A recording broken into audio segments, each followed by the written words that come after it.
To say hospitals were a way of life for Bruce Climie, well, that's quite an understatement.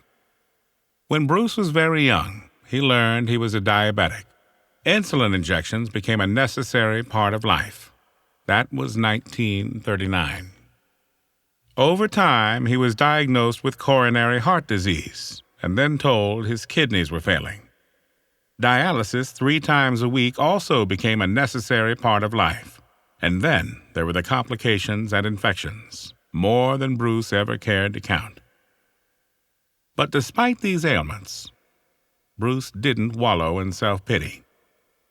Whenever he was asked how he was doing, his response was always the same: "I'm doing fine, just fine," even if it wasn't true. In 1954, he married his college sweetheart. Mary was a kindergarten teacher.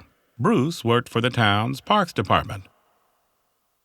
They raised 4 children, and as much as Bruce's conditions would allow, they were active in the school where Mary taught. They even created a puppet program for kids with learning disabilities. But as the years went by, Bruce and Mary struggled with an inevitable and pending reality: that the trips to the hospital would increase until one day Bruce just wouldn't be able to come home. That's how they thought their story would end. And slowly, over time, this ending began to come true. There were more and more moments of crisis. Bruce would be rushed to the hospital, the doctors telling Mary the situation was serious. The end was near. Mary and Bruce realized they couldn't change the ending of their story, not by themselves anyway. So they reached out and grasped an outstretched hand, the hand of an author of new endings. Soon, a small, steadfast group of people had set to work rewriting the end of their story. The new ending didn't include hospitals or doctors or situations defined as grave.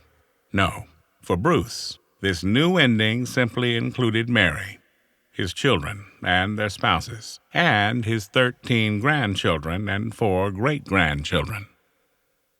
And so it was that Bruce and Mary spent their 58th year of marriage together, without ever visiting a hospital.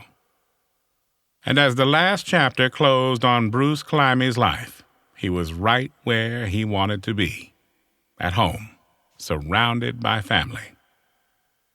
And if you really listened, you could still hear him say, "I'm doing fine, just fine."